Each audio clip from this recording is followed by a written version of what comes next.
नमस्कार दोस्तों, मैं अमन। यह चकबंदी लेखपाल के ग्रामीण विकास का 15वां वीडियो है। आज के इस वीडियो में हम देखेंगे भूमि बंदोबस्त और भूमि पैमाइश संबंधी एमसीक्यू। मैंने आपको बताया था कि भूमि बंदोबस्त और भूमि पैमाइश संबंधी एमसीक्यू के आपके कुल 3 वीडियो होंगे और इसको 3 पार्टों में डाला जाएगा। पहले पार्ट को आपको अपलोड किया जा चुका है, यह इसका पार्ट 2 है। और मैंने बताया था कि प्रत्येक पार्ट में आपके 20 क्वेश्चन होंगे और इस क्वेश्चन को प्राप्त करने के लिए आप टेलीग्राम से जुड़ सकते हैं, जिसका लिंक वीडियो के डिस्क्रिप्शन में दिया हुआ है। तो चलिए शुरू करते हैं बिना किसी देरी के आज के पहले क्वेश्चन से। तो आज का पहला जो क्वेश्चन है कि 1 मीट्रिक जरीब की लंबाई कितनी होती है। ऑप्शन ए है आपका 22 मीटर, ऑप्शन बी है आपका 20 मीटर, ऑप्शन सी है आपका 20.12 मीटर और ऑप्शन डी है आपका 10 मीटर। तो यहां पर आपका जो सही ऑप्शन है कि 1 मीट्रिक जरीब जो होता है वह आपके 20 मीटर के बराबर होता है। 1 मीट्रिक जरीब जो होता है वो आपके 20 मीटर के बराबर होता है। तो इस प्रकार से आपका सही ऑप्शन होता है बी। अगला जो क्वेश्चन है कि 1 मीटर में कितने इंच होते हैं। 1 मीटर में कितने इंच होते हैं। Option A 39.4 inch, option B है आपका 30 इंच, ऑप्शन सी है आपका 40 इंच और ऑप्शन डी है आपका 25.5 इंच। तो आपने पता होना चाहिए कि 1 मीटर में जो होता है आपका 39.4 इंच होता है। इस प्रकार से आपका सही ऑप्शन होता है ए।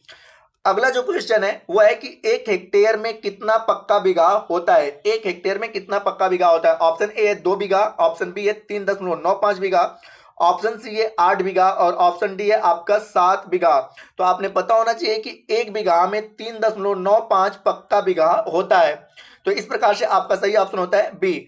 अगला जो क्वेश्चन है कि इनमें से सबसे छोटा कौन है। ऑप्शन ए आपका बिंसवासी, ऑप्शन बी है आपका पंचवासी, ऑप्शन सी है आपका उनवासी और ऑप्शन डी है आपका बिस्वा। तो आपने पता है कि इनमें से सबसे छोटा जो मापक पैमाना है उसका नाम है आपका उनवासी। इस प्रकार से आपका सही ऑप्शन होता है सी। दोस्तों, यदि आपको यह वीडियो समझ में नहीं आ रहा हो तो मैं आपको पहले ही भूमि पैमाइश संबंधित पूरे मीट्रिक और आपका भारतीय भूमि माप प्रणाली इन सभी चीजों को पिछले वीडियो में पढ़ा दिया। यदि आपको ये चीजें अच्छे से नहीं समझ में आ रही हो तो आप पहले उस वीडियो को देख लें, उसके बाद इस एमसीक्यू को आप अच्छे से समझ पाएंगे। अगला जो क्वेश्चन है कि 1 कच्चा बीघा किसके बराबर होता है। ऑप्शन ए है आपका कि पक्का बीघा का दोगुना, ऑप्शन बी है पक्का बीघा का आधा, ऑप्शन सी है पक्का बीघा का 1/3 और ऑप्शन 4 है आपका उपरोक्त में से कोई नहीं। तो आपने पता होना चाहिए कि 1 कच्चा बीघा जो होता है 1 पक्का बीघा का 1/3 होता है। इस प्रकार से आपका सही ऑप्शन होता है सी। अगला जो क्वेश्चन है कि 1 हेक्टेयर में कितने एकड़ होते हैं। 1 हेक्टेयर में कितने एकड़ होते हैं। ऑप्शन ए है आपका 2.47 एकड़, ऑप्शन बी है आपका 3 एकड़ और ऑप्शन सी है आपका 4.25 एकड़ और ऑप्शन डी है आपका 7.25 एकड़। तो यहां पर पूछा है कि 1 हेक्टेयर में कितने एकड़ होते हैं। तो 1 हेक्टेयर में जो होता है 2.47 एकड़ होता है। 1 हेक्टेयर में आपका 2.47 एकड़ होता है। तो इस प्रकार से आपका सही ऑप्शन होता है आपका ए। अगला जो क्वेश्चन पूछा हुआ है या अगला जो क्वेश्चन है आपका कि 1 मीटर किसके बराबर होता है। ऑप्शन ए है 2 गज, ऑप्शन बी है 5.3 गज, ऑप्शन सी है आपका 1.09 गज और ऑप्शन डी है इनमें से कोई नहीं। तो यहां पर जो होता है 1 मीटर बराबर जो होता है आपका 1.09 गज होता है। लेकिन इसी को अगर उल्टा करके पूछ दे कि 1 गज में कितने मीटर होते हैं तो 1 गज में जो होता है आपका 0.9144 मीटर होता है। 0.9144 मीटर होता है। लेकिन यहां पे पूछा है कि 1 मीटर में कितने गज होते हैं। तो इस प्रकार से आपका सही ऑप्शन होता है सी, 1.09 गज। तो यहां पे सही ऑप्शन होगा आपका सी। अगला जो क्वेश्चन है कि एक विश्वासी किसके बराबर होता है। ऑप्शन ए है आपका 3 कंचवासी, ऑप्शन बी है आपका 20 कंचवासी, ऑप्शन सी है आपका 28 कंचवासी और ऑप्शन डी है आपका 35 उनवासी। तो यहां पर जो होता है एक विश्वासी जो होता है आपके 20 कंचवासी के बराबर होता है। इस प्रकार से आपका सही ऑप्शन होता है बी। अगला जो क्वेश्चन है कि मीट्रिक इकाई व्यवस्था कब अपनाई गई थी। मीट्रिक इकाई व्यवस्था कब अपनाई गई थी। ऑप्शन ए 1 अक्टूबर 1750, ऑप्शन बी है आपका 2 अक्टूबर 1919, ऑप्शन सी है आपका 3 सितंबर 1791 और ऑप्शन डी है आपका 1 अक्टूबर 1958। तो यहाँ पे मीट्रिक इकाई व्यवस्था को 1 अक्टूबर 1958 को अपनाया गया था। इस प्रकार से आपका सही ऑप्शन होता है डी। अगला जो क्वेश्चन है आपका कि 1 मील कितने गज के बराबर होता है। 1 मील कितने गज के बराबर होता है। तो आपके ऑप्शन ए है 1600 गज, ऑप्शन बी है 1900 गज, ऑप्शन सी है आपका 1760 गज और ऑप्शन डी है आपका 1819 गज। तो यहाँ पे आपने पता होना चाहिए कि 1 मील बराबर जो होता है 1760 गज होता है। इस प्रकार से आपका सही ऑप्शन है आपका सी 1760 गज। अगला जो क्वेश्चन है कि निम्नलिखित में से सबसे बड़ा कौन है, निम्नलिखित में से सबसे बड़ा कौन है। ऑप्शन ए है मिलीमीटर, ऑप्शन बी है आपका सेंटीमीटर, ऑप्शन सी है आपका डेसीमीटर और ऑप्शन डी है आपका डेकामीटर। तो जैसे आपको पैमाना एक पता है जिसको हम लोग पहले कहते थे कि kilo, hectare, decametre, deci, centi, millimetre. तो यहाँ पे सबसे बड़ा जो होता है वो किलोमीटर होता है, उसके बाद आपका हेक्टोमीटर होता है, उसके बाद आपका डेकामीटर होता है, उसके बाद आपका होता है मीटर, उसके बाद आपका डेसीमीटर होता है, उसके बाद सेंटीमीटर होता है और सबसे छोटा जो होता है आपका मिलीमीटर होता है। तो यहाँ पर इन सभी ऑप्शन में से ठीक है आपको किलो आपने पता है सबसे पहले किलोमीटर आता है, उसके बाद आपका हेक्टोमीटर आता है, उसके बाद आपका हेक्टोमीटर आता है, ठीक है, उसके बाद आपका हेक्टोमीटर आता है, हेक्टोमीटर के बाद आपका डेकामीटर आता है और डेकामीटर के बाद आपका मीटर आता है, उसके बाद आपका डेसीमीटर आता है, फिर सेंटीमीटर आता है, फिर मिलीमीटर आता है। तो मिलीमीटर सबसे छोटा है और डेकामीटर इन दिए गए ऑप्शन में से सबसे बड़ा है। यदि यहीं पर किलोमीटर देता तो सबसे बड़ा कौन होता आपका किलोमीटर, लेकिन दिए गए ऑप्शन के अनुसार यहाँ पर सबसे बड़ा आपका डेकामीटर है। अगला जो क्वेश्चन है आपका कि स्वामित्व योजना के तहत 11 अक्टूबर 2020 को कितने भूमि मालिकों को प्रॉपर्टी कार्ड बांटा गया। तो यहाँ पे ऑप्शन ए है 50,000, ऑप्शन बी है 1 लाख, ऑप्शन सी है 1.5 लाख और ऑप्शन डी है 2.5 लाख। तो यहाँ पे हम जानते हैं कि स्वामित्व योजना के तहत 11 अक्टूबर 2020 को 1 लाख भूमि मालिकों को प्रॉपर्टी कार्ड बांटा गया। यह आत्मनिर्भर भारत अभियान की दिशा में महत्वपूर्ण पहल है। यह एक ऐतिहासिक पहल है। इससे गांव में लोगों को अपनी संपत्ति का मालिकाना हक प्राप्त होगा। इससे गांव में जमीनों का विवाद भी कम होगा। तो इस प्रकार से आपका जो सही ऑप्शन है कि भूमि स्वामित्व योजना के तहत कुल 1 लाख भूमि मालिकों को प्रॉपर्टी कार्ड दिया गया था। तो आपका सही ऑप्शन होता है बी 1 लाख। अगला जो क्वेश्चन आपका है कि भारत में कौन सा राज्य डिजिटली हस्ताक्षरीकरण रिकॉर्ड कैडस्ट्रल मैप से जोड़ने की प्रक्रिया को पूरा कर लिया। ऑप्शन ए है आपका त्रिपुरा, ऑप्शन बी है आपका महाराष्ट्र, ऑप्शन सी है आपका आंध्र प्रदेश और ऑप्शन डी है आपका तेलंगाना। तो यहाँ पर हम जानते हैं कि देश के त्रिपुरा, गोवा तथा ओडिशा राज्य ने डिजिटली हस्ताक्षरीकरण रिकॉर्ड को कैडस्ट्रल मैप से जोड़ने की प्रक्रिया को पूरा कर लिया है। कुछ राज्यों की प्रक्रिया धीमी है, जिसमें स्वामित्व हस्तांतरण के रिकॉर्ड को केवल 50% गांवों में ही कंप्यूटरीकृत किया गया है। तो यहाँ पे 3 राज्यों ने अपने इस कार्य को पूरा कर लिया, जैसा कि पहला राज्य आपका त्रिपुरा है, दूसरा राज्य आपका गोवा है और तीसरा राज्य आपका ओडिशा है। इन तीनों राज्यों ने इस योजना को पूरा कर लिया है। तो हालांकि ऑप्शन के अकॉर्डिंग यहाँ पे केवल त्रिपुरा दिया हुआ है, तो आपका सही ऑप्शन होगा ए त्रिपुरा। अगला जो क्वेश्चन है आपका कि निम्न में से कौन सा कथन चकबंदी कार्य के संबंध में सही नहीं है। तो यहाँ पे पूछा सही नहीं है, तो आपने पता होना चाहिए। यहाँ पे पहला ऑप्शन है कि चकबंदी अधिकारी के पास तकनीकी ज्ञान का अभाव होना। तो यहाँ पे आपको ये चीजें क्या है कि सही नहीं है, तो यहाँ पे ये क्या है सही है, ठीक है। तो यहाँ पे जो चकबंदी अधिकारी होते हैं उनके पास तकनीकी ज्ञान का अभाव नहीं होता, तकनीकी ज्ञान होता है। तो इस प्रकार से ये भी सही है आपका।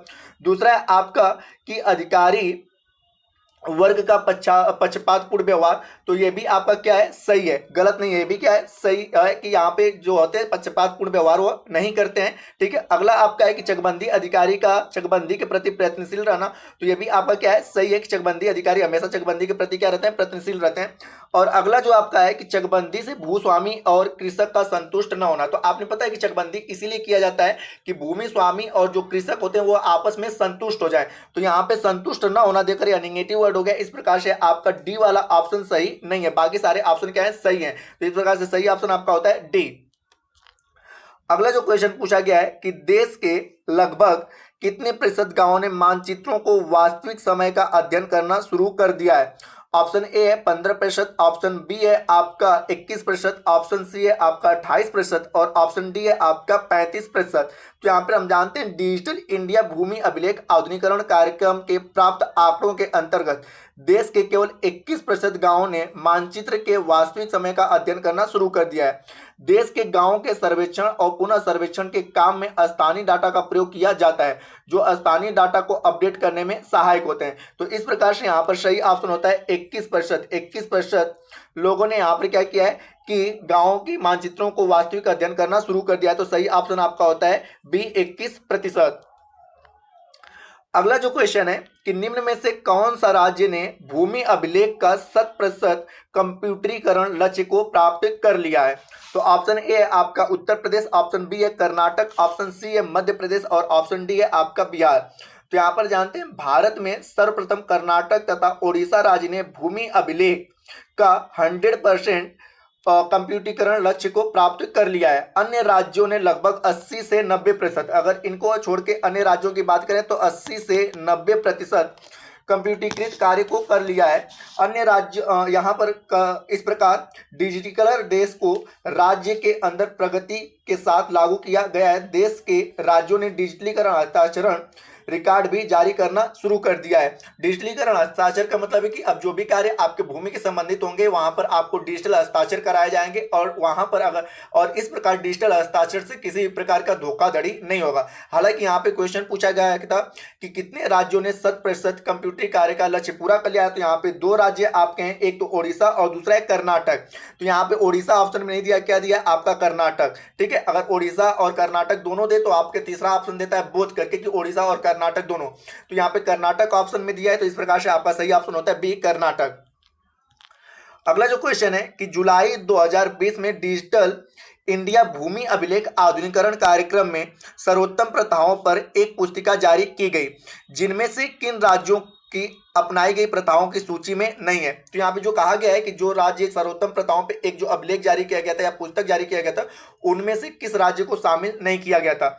ऑप्शन ए है आपका आंध्र प्रदेश, ऑप्शन बी है आपका गुजरात, ऑप्शन सी है आपका हिमाचल प्रदेश और ऑप्शन डी है आपका तमिलनाडु। तो यहाँ पे हम देखते हैं कि देश के 9 राज्यों द्वारा अपनाई गई प्रथाओं की सूची शामिल है। पुस्तक में 9 राज्य क्रमशः कर्नाटक, आंध्र प्रदेश और आपका गुजरात, आपका हरियाणा, महाराष्ट्र, त्रिपुरा, हिमाचल प्रदेश, झारखंड तथा राजस्थान राज्य शामिल है। तमिलनाडु राज्य इस सूची में शामिल नहीं है। तो इस प्रकार से आपका सही ऑप्शन होता है डी कि तमिलनाडु को इसमें सूची में शामिल नहीं किया गया है। अगला जो क्वेश्चन है वह है आपका कि डिजिटल इंडिया भूमि अभिलेख आधुनिकीकरण कार्यक्रम के प्रमुख उद्देश्यों में से कौन है? तो आपको यहाँ बता दें कि एक आपका पहला ऑप्शन है कि भूमि अभिलेखों को आधुनिकीकरण करना, दूसरा है आपका भूमि संपत्ति विवादों को कम करना, तीसरा है आपका कि भूमि अभिलेखों को पारदर्शी बनाना और चौथा है आपका उपरोक्त सभी। तो यहाँ पर जानते हैं कि 1 अप्रैल 2016 से पूर्णतः डिजिटल इंडिया भूमि अभिलेख आधुनिकीकरण कार्यक्रम को केंद्र सरकार द्वारा वित्त पोषित योजनाओं के रूप में नवीकरण किया गया है। इसका उद्देश्य भूमि अभिलेख रख रखाव प्रणाली में पारदर्शिता लाना और भूमि अभिलेख के प्रबंधन को आधुनिकीकरण करना और भूमि संपत्ति विवादों के दायरे को कम करना और देश में अचल संपत्तियों के लिए गारंटीकृत निर्णायक अधिकार की ओर बढ़ने की सुविधा को प्रदान करना था। तो इस प्रकार से देखा जाए तो यहाँ पे पहला ऑप्शन भी सही है, दूसरा ऑप्शन भी सही है और तीसरा ऑप्शन भी सही है। तो इस प्रकार से आपका चौथा ऑप्शन दिया है उपरोक्त सभी। तो यहाँ पर आपका जो सही ऑप्शन होगा आपका उपरोक्त सभी होगा। आज का अगला जो क्वेश्चन है, निम्न में से कौन से कारक चकबंदी कार्य में प्रमुख बाधक साबित हुए हैं? तो ऑप्शन ए है आपका कि राज्यों में चकबंदी कानून का होना, दूसरा है राज्यों का केवल ऐच्छिक चकबंदी पर ध्यान देना, ऑप्शन सी है कृषकों में पैतृक भूमि के प्रति मोह का होना और ऑप्शन डी है आपका उपरोक्त सभी। तो यहाँ पे हम जानते हैं कि भारत में जोतों की चकबंदी कार्य में निम्न कारक बाधक है, जैसे कि कुछ राज्यों में जो होते हैं कि राज्यों में चकबंदी कानून का होना, राज्यों के कानूनों में केवल ऐच्छिक चकबंदी व्यवस्था का होना, राज्यों का चकबंदी के प्रति उदासीन दृष्टिकोण का होना और कृषकों में पैतृक मोह के प्रति आदि का होना। तो यहाँ पे जो सारी चीजें हैं कि यहाँ पे पूछा गया है जो क्वेश्चन की चकबंदी कार्य में प्रमुख बाधक साबित हुए हैं, तो आपका प्रमुख बाधक है कि राज्यों में चकबंदी कानून का, ठीक है, राज्यों में चकबंदी कानून का होना, ये भी आपके बाधक चीजें हैं कि जो राज्य उनमें चकबंदी कानून का लागू है, क्योंकि चकबंदी कानून से हर एक व्यक्ति जो होता है लाभान्वित नहीं होता है। और कुछ राज्यों में ऐच्छिक चकबंदी पे ध्यान दिया है कि हमारी इच्छा है भाई तो चकबंदी होगा, नहीं होगा नहीं, इच्छा है तो नहीं होगा। और अगला है कि कृषकों में पैतृक भूमि के प्रति मोह होना। तो आपने पता है कि जब चकबंदी होता है तो आपका चक यहाँ से एक खेत जो होता है वह खेत आपका क्या होता है फेरबदल भी हो जाता है। तो जिससे क्या होता है कि जो हमारा पैतृक संपत्ति होता है वो बदलता है, तो वह क्या होता है कि उससे हमारा मोह लगा होता है। तो इस प्रकार से भी असंतोष साबित होते हैं। तो इस प्रकार से आपके चारों ऑप्शन सही होते हैं। तो आपका चौथा ऑप्शन सही है, आपका डी। चौथा ऑप्शन सही यहां पे होता है डी।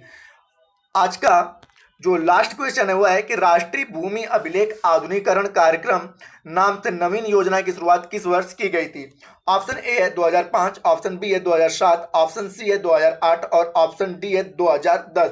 तो यहाँ पे जानते हैं वर्ष 2008 में भूमि अभिलेख के प्रबंधन के लिए कार्य नीतियां और योजना तैयार करने का प्रमुख उद्देश्य था, जिसके लिए एक नवीन योजना राष्ट्रीय भूमि अभिलेख आधुनिकीकरण कार्यक्रम को प्रारंभ किया गया था। इसके अंतर्गत खतौनी के डाटा तथा वैलिडेशन, खसरा अभिलेखों की फीडिंग, नक्शा का कंप्यूटरीकरण आदि कार्य को जोड़ा गया था। तो यहाँ पे पूछा गया है केवल ये क्वेश्चन कि राष्ट्रीय भूमि अभिलेख आधुनिकीकरण कार्यक्रम को शुरुआत की योजना कब की गई थी? तो यहाँ पे आपका सही ऑप्शन होता है सी, 2008 में। दोस्तों यदि यह वीडियो आपको पसंद आया हो तो वीडियो को लाइक करें, कमेंट करें तथा अपने दोस्तों के साथ शेयर करें। यदि आप चैनल पर नए हैं तो चैनल को सब्सक्राइब अवश्य करें। हम ऐसे ही आप लोगों के साथ बने रहेंगे। तथा इस पीडीएफ को प्राप्त करने के लिए आप टेलीग्राम से जुड़ सकते हैं, जिसका लिंक वीडियो के डिस्क्रिप्शन में दिया हुआ है। वीडियो के अंत तक बने रहने के लिए धन्यवाद। मिलते हैं जल्द ही नेक्स्ट वीडियो में।